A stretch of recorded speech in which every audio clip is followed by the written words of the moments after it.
Hi friends, welcome back to my channel authentic Bengali blog. আমি বনশ্রী। বড়দের প্রণাম, ছোটদের অনেক ভালোবাসা জানিয়ে আজকে আবার একটা নতুন ভিডিও নিয়ে চলে এসেছি। আজকে তোমরা যারা প্রথম ভিডিওটা দেখবে, যদি ভালো লেগে থাকে প্লিজ চ্যানেলটিকে সাবস্ক্রাইব করে পাশে থেকো, আর যারা আগে থেকে সাবস্ক্রাইব করে রেখেছো তো তোমাদেরকে অনেক ধন্যবাদ। তো আজকে আমরা কী করবো সেটাই তোমাদের সামনে তুলে ধরবো। তো চলো আজকে তাহলে ভিডিওটা শুরু করি। অবশ্যই বলবো প্রথম থেকে শেষ পর্যন্ত দেখতে। এই কয়েকদিন ধরে সোনামাকে দেখতে পাচ্ছি যে মোবাইলটা একটু বেশি চালাচ্ছে। কারণ আগে পড়তো যে স্কুলে, সেই স্কুলে তো জানুয়ারি মাস থেকে ক্লাস শুরু হয়ে যেত। তা এখন যে পড়বে সেই স্কুলটার নাম তো হচ্ছে স্কুলের সিবিএসসি বোর্ড, যেহেতু সেই জন্য এখন ফাইনাল এক্সামটাই শেষ হয়নি। আর এদের ক্লাস নতুন শুরু হবে হচ্ছে এপ্রিল মাস থেকে। তো কি অবস্থা, এখনও বুক লিস্টও দিল না, আর বইও কিনতে পারছি না। তো সেই জন্য সোনামা ঠিকঠাক করে পড়াটাও হচ্ছে না। আর এই জন্য মোবাইল দেখানো মানে ঝামেলাটাও একটু, মানে মোবাইলটা একটু বেশিই দেখছে। বললে পরে শুনে না, তারপরে বকা দিয়েছে, তারপরে এখন টিভি দেখছে। তো তারপরে চলে এলাম রান্নায়। আর বেগুনের অবস্থা দেখো, 4টা না 5টার মতো বেগুন ছিল। সবগুলো কাটতে কাটতে কাটতে কাটতে দেখি বেগুন প্রায় সব কেটে শেষ। আর মাত্র কয়েকটা মাত্র বেগুন খুঁজে খুঁজে পেলাম। আর সোনামা বলেছে বেগুন ভাজা খাবে, সেই জন্য বেগুন ভাজাটা করলাম। সোনামা জানো তো যেটা মানে বলে সেটাই করতে হয়, নাহলে পরে খুব চিৎকার করতে থাকে, কান্না করতে থাকে। তো সকালবেলা খাওয়ার জন্য করলাম বেগুন ভাজা আর ডিম অমলেট। এগুলো দিয়ে সোনামাকে খাওয়াবো আর ছেলেকে দেবো। আর নিরামিষ সবজিটা করেছি, এটা হচ্ছে শাশুড়ি মা আর আমি খাবো। আর তার মধ্যে বর আজকে বাড়িতে নেই, বর গেছে হচ্ছে মর্নিং ডিউটিতে। আর মর্নিং ডিউটিতে থাকলে তো জানোই যেটা আমার ঘরে থাকবে সেটাই আজকে মানে সেটা দিয়ে আমি রান্নাবান্না কাজ সারি, ঘরে যা থাকে সেটা দিই। বেগুনগুলোর অবস্থা দেখো, বেগুনের আর কি দোষ, দেখতে উপরে এতটা সুন্দর আর ভিতরে কাটতে কাটতে ভিতরে পোকায় পোকা, মানে কিছু বলার নেই। তো এরকম কিন্তু মানুষের ক্ষেত্রেও তাই। মানুষ কিন্তু অনেক মানুষ আছে দেখবে, অনেক দেখতে সুন্দর, উপরে দেখতে অনেকটাই সুন্দর, কিন্তু ভিতরে যে ওর মানে ব্যবহারটা যে আছে সেটা কিন্তু মানে বেশিরভাগই আমার মনে হয় যারা বেশি দেখতে সুন্দর হয় তারা নিজের রূপকে নিয়ে খুব অহংকার করে, আর মনের দিক থেকে কিন্তু খুব একটা ভালো হয় না। আমার যেটা মনে হয় সেটাই আর কি, মানে বেগুন ভাজা করতে গিয়ে আমার মনে হলো। তারপরে করলাম হচ্ছে একদম মুচমুচে করে আলু আর করলা ভাজা, এটা সকালের খাওয়া শেষ করার পরে। তারপরে করলাম হচ্ছে সোয়াবিন। আর এদিকে বসিয়েছি ডালের মধ্যে হচ্ছে দিলাম একটু ডাঁটা আর ধনে পাতা ছিল, ধনে পাতাটা বাটা। এইদিকে দেখো সোনামা আবার নাচতে নাচতে চলে এসেছে। কেন এসেছে? কারণ রান্নাঘরে এসে দেখছে, কয়দিন ধরে দেখি মানে রান্নাঘরে এসে ঘুটুর ঘুটুর করে। আমি বলছি কী করবি? বলে দাদা যে রান্না করে সেই বেলা তো কিছু বলো না, আর আমি রান্না করতে আসলে যত দোষ। আমি বলছি দেখো, তোমার থেকে তোমার রান্নার কড়াই অনেক উপরে, তুমি আগে বড় হও, যখন তুমি রান্নার কড়াইয়ের উপরে উঠে যাবে তখন তুমি রান্না করবে, ঠিক আছে? কি চলছে এখানে? ঢিস খেলা চলছে। কি হচ্ছে? কি খেলা এটা? উঠতে হবে, বেল তো থাকবে, বেল বাজবে, ব্রাশ করতে হবে, চা বিস্কুট খেতে হবে, বই নিয়ে যেতে হবে। তোমার সারাদিনের রুটিন? হ্যাঁ, তারপরে পড়াশোনা করতে হবে, গান করতে হবে, ভাত ডিম পোস্ট দিয়ে ভাত খেতে হবে।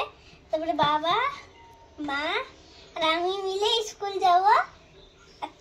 তারপরে হচ্ছে সকালবেলা ঘুম থেকে উঠে সারাদিন তুমি কি করবে? এটা রুটিন করেছো নাকি? স্নান করবো, তারপরে জামা, তারপরে হেয়ার অয়েল পরবো, তারপরে এই যে এটা ঘাগরি পরবো। আচ্ছা বুঝতে পেরে গেছি। তারপরে সালাদ দিয়ে ভাত খাবো। তারপরে ও সারাদিনে কি করবে দেখো, ওর সামনে দেখো, ও সকাল থেকে সারাদিন উঠে কি কি কাজ করবে সেটা ও রুটিন বানিয়েছে। তারপরে পড়তে বসবো, তারপরে বিকালবেলা ঘুমাবো, তারপরে উঠবো। ওরে বাবা, এত বড় আবার এদিকেও আছে? তারপরে হচ্ছে বিশাল লম্বা চড়া রুটিন। বিকালবেলা খেলবো, তারপরে হচ্ছে দৌড়াবো, ঘামে যাবে শরীর।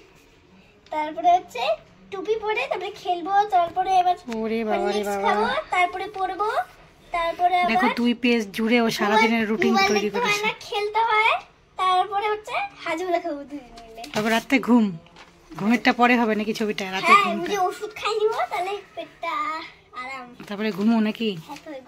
এই সকাল থেকে সারাদিনে 2টা পেজে ও ছবি এঁকেছে। আচ্ছা, তোমার স্নান শেষ, এখন তুমি রুটিন তৈরি করবে আবার? ঠিক আছে, তাহলে রুটিন তৈরি করো। আরেকটু আছে। তোমাকে হেয়ার ব্যান্ডটা কে দিয়েছে? আমার দিদুন দিয়েছে। আজকে সেই গরম না? ঠান্ডা চলে যাচ্ছে মনে হয় না?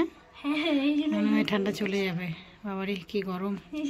ঠিক আছে, বসে করো, আমি কাজগুলো সারি। কি গরম, কদিন পরেই শুরু হবে। কি গরম, লাইট বন্ধ করে গল্প করব। আর পান্তা ভাত খাবো। মজা চলে আসবে কদিন পর। কদিন পরে এবারে গরমের মধ্যে পান্তা ভাত খাবো নাকি? তবে লাইট অফ করে ফ্যান চালিয়ে বসে থাকবো, তাই তো? হ্যাঁ, গরমের মধ্যে গান দিব, নাচবো, টিঙ্কাটুং টিঙ্কাটুং টিঙ্কাটুং করে নাচবো। আচ্ছা ঠিক আছে, কি করছো করো। গরমের দিনটাই বেশি ভালো লাগে। না রে বাবা, আমার ঠান্ডার দিনটাই ভালো লাগে। আমার এই গরম সহ্য করতে পারি না, ঠান্ডার দিনটাই আমার কাছে এত ভালো লাগে না বলতো কেন? ঠান্ডার দিন জামা বের করতে হয়, টুপি পরতে হয়, সোয়েটার পরতে হয়, ভালো লাগে না। আচ্ছা, আর গরমের দিন তো শোনো, আমার কাছে গরমের দিন ভালো লাগে আর আমার কাছে ঠান্ডার দিন ভালো লাগে। আর ঠান্ডার দিনে আমাকে আরাম করে ঢাকা নিয়ে ঘুমোতে পারে। গরমের দিনে কি গরম বাবা গো, ফ্যান চালাতে হচ্ছে, কত অসুবিধা।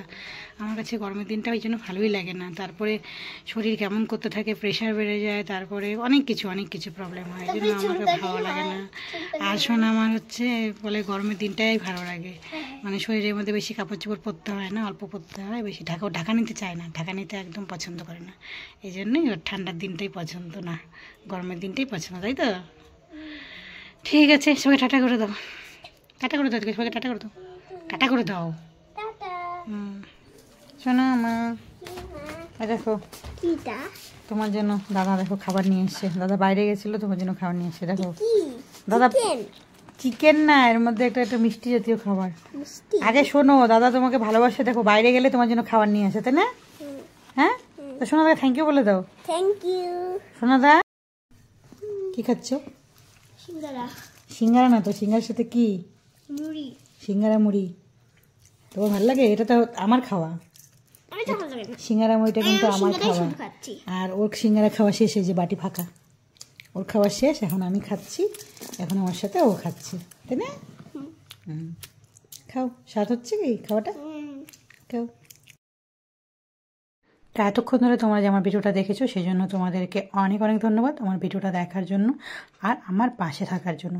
আর আমি কিন্তু সবার পাশে রয়েছি, আমার সামনে যার ভিডিওই আসে আমি কিন্তু তার ভিডিওই দেখি আর সুন্দর একটা কমেন্ট করি। তো অবশ্যই তোমরা আমার পাশে থাকবে। আর তোমরা এতক্ষণ ধরে যারা ভিডিওটা দেখেছো সেই জন্য অনেক ধন্যবাদ। যেভাবে তোমরা পাশে রয়েছো এভাবে পাশে থাকবে। আর আজকের ভিডিওটা কেমন লেগেছে অবশ্যই বলবে। আর দেখো কতগুলো পরোটা বানিয়েছি, সবাই মিলে এখন খাওয়া হবে। তো আজকের মতো ভিডিও শেষ করছি, টাটা।